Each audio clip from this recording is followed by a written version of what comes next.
Yo, what's up mga people? We are back now once again. And it's me again, Melbs. At welcome na naman sa aking YouTube channel. So, sa mga bago dyan na nanonood pa lang, kung bago ka lang sa channel na to, huwag kalimutan mag-subscribe at i-hit ang notification bell para laging updated ka kapag may bago akong upload na video. So, for today's video, ay i-share ko sa inyo kung paano ako magluto o paano ko gumawa ng atsarang ampalaya. So, kung hindi nyo pa natatry to guys, you must watch this till the end. So, tara, umpisahan na natin.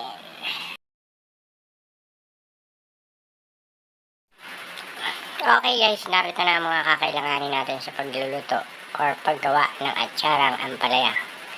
So, meron tayong canned vinegar.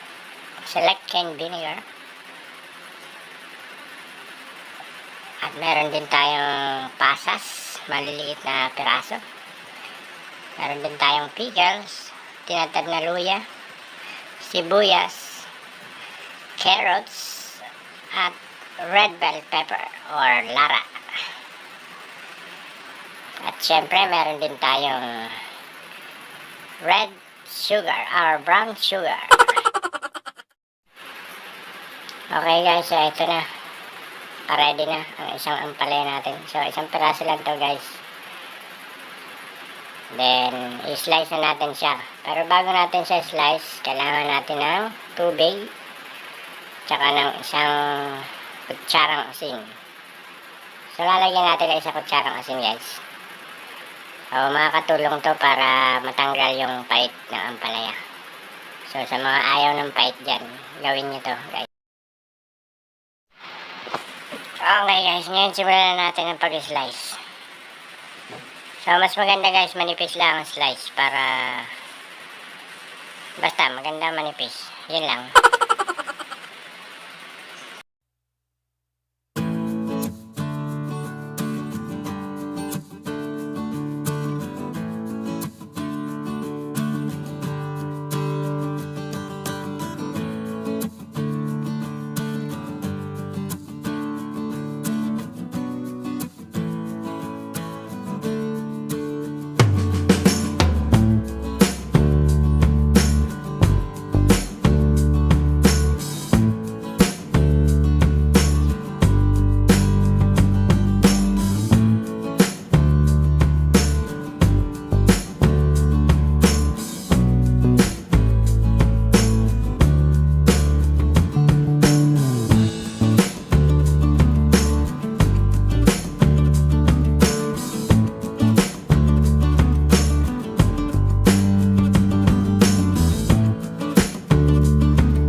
So okay guys, after natin ma-slice ang ating ampalaya, ay pipagaanin natin siya.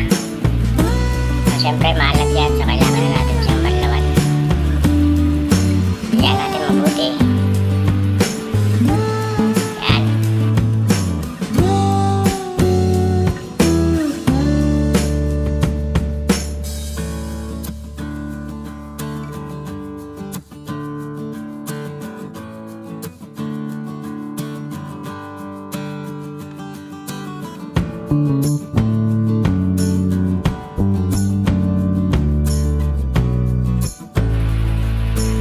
Yan guys, so kailangan natin banlawan yan. Kasi syempre binabad natin yan sa may asin na tubig. So kailangan natin siya banlawan para naman hindi naman maalat yung ating atsara.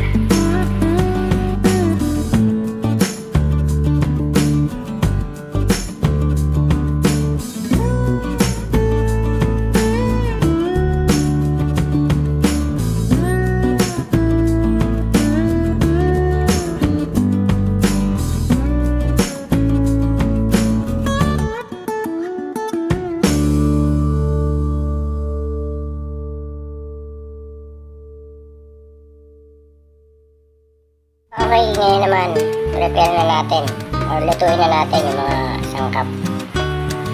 So, lagay lang tayo ng suka. Ayan, lagyan natin sa kaldero yung ating canned vinegar. Then, pagsamasamahin na natin yung mga rekado na gagamitin natin. Ayan, sibuyas, luya, lara, tsaka yung carrots. Ayan. Then, lagyan na rin natin yung brown sugar. Ayan. Then, after that, haluin lang natin, guys. Halo-halo. Ayan. Halo lang. Halo-halo. Hanggang sa matunaw ang asukal. Ayan. Ayan.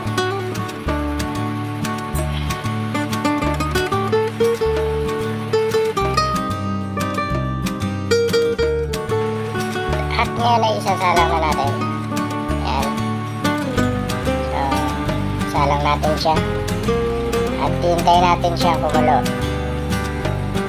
So guys, hindi naman natin siya lulutuin ng asin, lutong-luto talaga. So, kailangan lang natin siya pakuluin ng 1 minuto lang. Para lang maluto yung ating suka. Tsaka yung medyo lumambot yung ating carrots. So, syempre, mas masarap yung medyo crunchy. So, hindi natin siya kailangan lutuin mabuti. Yan guys, ganyan lang. Kapag kumulo na, ayan, kumulo na, okay na yan, after 1 minute. So, ayan guys, after natin mapakuluan, ayan, so, habang mainit pa, kailangan may lagay na natin siya sa ating ampalaya.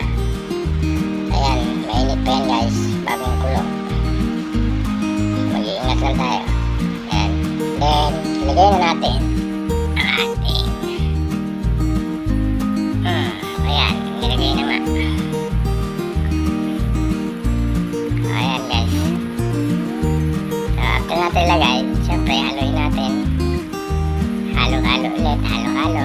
Halo-halo. Halo. Ayan. Then, lagay na rin natin yung ating pickles. Ayan.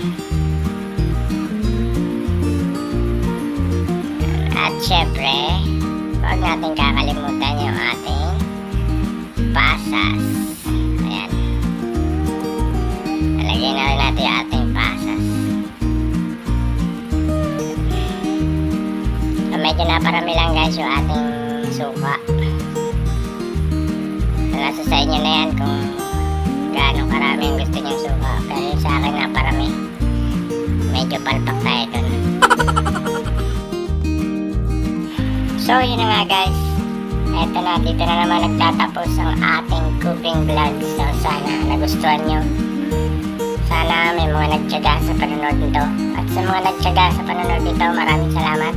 At muli guys, kung bago ka lang sa channel na to, huwag mong kakalimutan mag-subscribe at pindutin ang notification bell para laging updated ka sa mga bagong kalokohang video na i-upload ko. So, hanggang dito lang. Hanggang sa muli. Kita next tayo sa susunod kong cooking videos. Bye-bye! Mwah!